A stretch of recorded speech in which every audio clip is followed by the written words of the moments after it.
Dimanche 4 septembre, les Vinglois ont fêté le 72e anniversaire de la ville. L'occasion pour Maryse Lou d'expliquer aux citoyens les raisons de l'annulation du Festiru.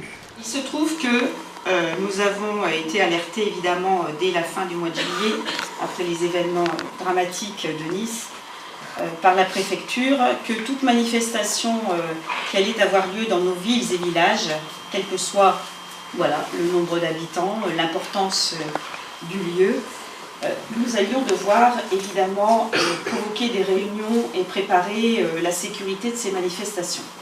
Préparer des réunions avec la préfecture, des représentants de la préfecture, qui bien entendu sont venus avec un maximum de préconisations. Pour la fête foraine, nous avions déjà le concours annoncé des forains, qui nous avaient dit qu'ils collaboreraient au maximum pour que tout se passe bien, ce qu'ils ont fait. Mais voilà, les manèges qui arrivent s'installent, les forains sont connus, les gens qui s'installent sont forcément connus et reconnus. Et l'intérêt pour cette fête foraine était juste de bloquer les accès, pour qu'il n'y ait qu'un accès. Ensuite, nous avons interdit toute circulation pendant le temps d'installation, mais aussi du temps de la fête foraine. De toute façon, les déviations sont installées comme elles le sont d'habitude. Nous avons aussi installé un accès surveillé pour les livraisons des commerçants. Tout le monde a été averti, a eu son petit papier, les riverains ont été avertis directement par la police municipale. Donc on a fait le maximum pour que ça se passe bien. Une chose. Alors le Festiru, vous allez me dire, et pourquoi pas? Le Festiru, c'est très différent. C'est la fête dans la rue, mais la base, c'est quand même un marché aux puces, un vide-grenier, avec donc organisé par une association, même si l'organisateur général reste le service culturel, donc la municipalité. L'organisateur, donc l'association qui est en charge le marché aux puces, bien sûr, organise son marché aux puces.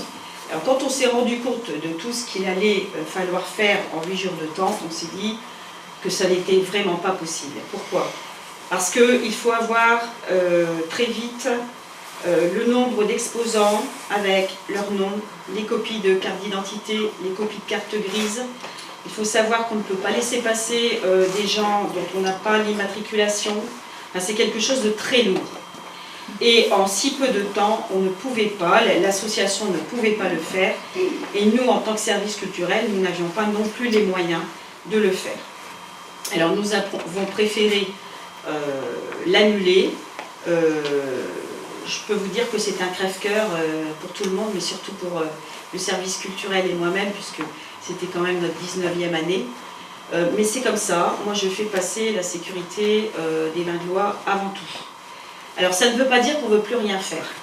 Au contraire, ça veut dire qu'il va falloir vivre autrement et que tout le monde y mette du sien.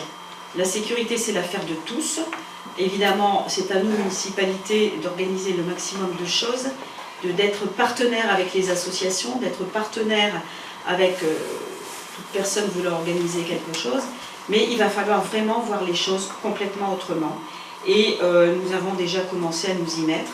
La semaine prochaine, nous allons recevoir, avec Madame Garot, n'est-ce pas, les associations vingloises pour leur expliquer toutes les préconisations et tout ce que nous pouvons faire pour assurer la sécurité sans arrêter de vivre et de faire la fête.